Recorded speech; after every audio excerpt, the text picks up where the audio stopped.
So the other day I had an appointment with a psychiatrist. It was for a consultation so that she could determine whether or not I should get my VA disability rating increased for my PTSD. So I'm going through this process with a company called Veteran Guardian, and they're helping me get re-rated for my VA disability. It was an interesting meeting. She asked me a lot of questions, mostly asking how I respond to stress, what kind of struggles I deal with on a daily basis, and, do I experience fits of rage and so on. I answered all of them, and she asked me a question that really kicked off a rabbit hole between the two of us. She asked me if I struggle with anything throughout the day. It wasn't a very direct or pointed question. It was very vague, and I didn't really know how to answer her, so I responded by asking her a question. I said, "How do you start your day?" She didn't really know how to respond to that. She just kind of stared at me blankly for a minute, and I was like, "Hey, do you drink coffee?" And she answered, "Yeah." And I said, "Do you read the news?"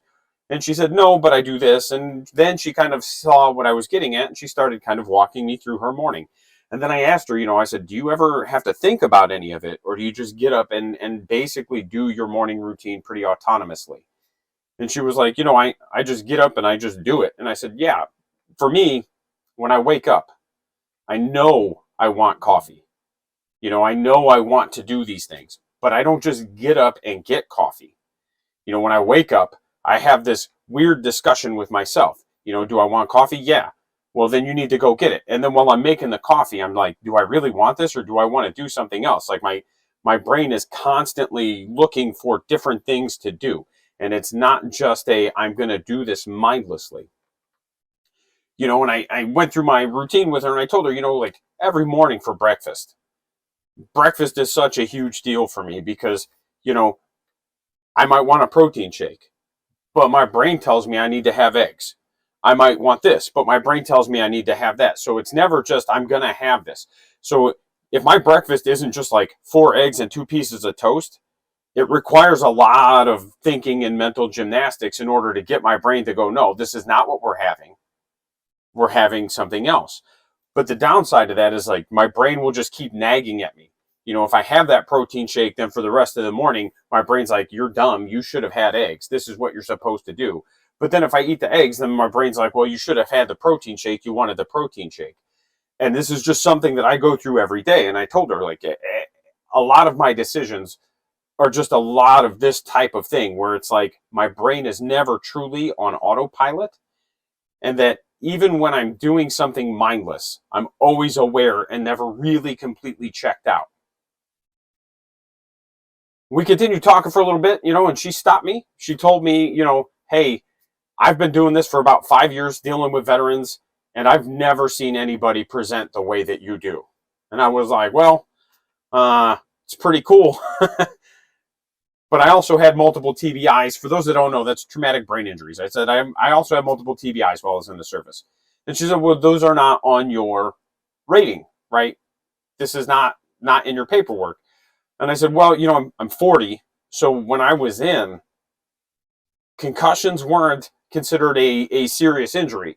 I'm old enough that concussions were still being treated as something you could just walk off. So I never was taken to a hospital or told I needed medical care for them. So the VA is not going to recognize them as something service connected because there's nothing in my medical history, and there's nothing in my medical history because we were all told that that's basically something you could just shake off and go about your day. We continued on for a few more minutes, and during this time I explained to her that, if I'm having a conversation, unless it's a conversation that I have to think about, right? So the conversation I had with her, I have to think about. The conversation I'm having with you right now, I have to think about because I have to make sure my words are good and on track and that I'm being well spoken. But if it's something that I just don't have to do that with, I will just kind of drop out occasionally. I'll have a good 3 seconds where I'm gone and I'll just lose track of everything I'm doing. And she was like, well, what's that like? And I'm like, what do you mean, what's that like? I just told you what it's like. I just zone out. I just stop, almost like I stop existing for about 3 seconds. And then I just kind of come back to reality and then resume where I left off. I told her I lose things frequently. I lose my wallet or my keys, and I know that's like a big joke, like, oh, husbands can't keep track of their things. But this isn't just a normal, I misplaced my keys. I have a space for keys, and even if I put my keys in the space for keys, I lose my keys. So, and then I explained to her, I have a morning pattern. I do have to have these conversations with myself every morning. But if that pattern gets disrupted in any way, it really takes a Herculean effort to get myself back on track. If I sleep in, there's a good chance I'm just not doing anything for the day. I'll do whatever the bare minimum I need to do to kind of exist that day. But outside of that, like, don't expect me to do a bunch of extra or bonus things, just because like it takes my brain so much effort to kind of get going again. So we kept talking, and she kind of stopped me, and she said, hey, this is a consultation. I'm not allowed to diagnose you with anything. I'm only here to evaluate you. So I'm not saying this, but what I'm saying is you have ADD. You definitely have PTSD and combat-related anxiety and signs of TBI, but you have classic symptoms of severe ADD. And to be honest, like, that's some of these things that she and I spoke about afterward aren't things that I've struggled with my whole life. It's only been probably the last 5 to 10 years. It's been slowly getting worse over those 5 to 10 years. And she said, you should absolutely go get tested and started getting treated for it. It won't fix everything, but it can definitely help your situation so that it's easier for you to manage everything else. She said, this ADD, the onset of your ADD symptoms are only exacerbating everything else that you're already trying to manage.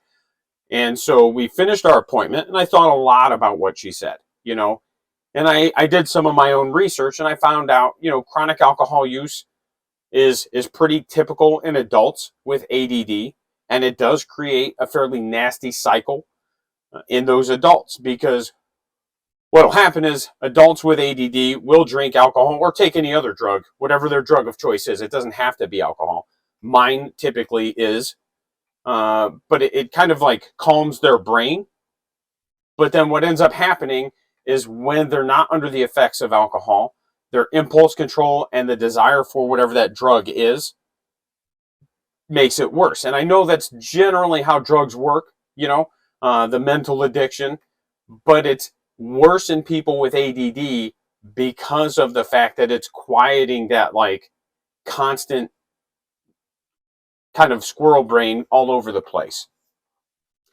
And the reason I wanted to share this is because as I learn more about it, my plan is to, I've got to get re-rated first. I've got to finish this process.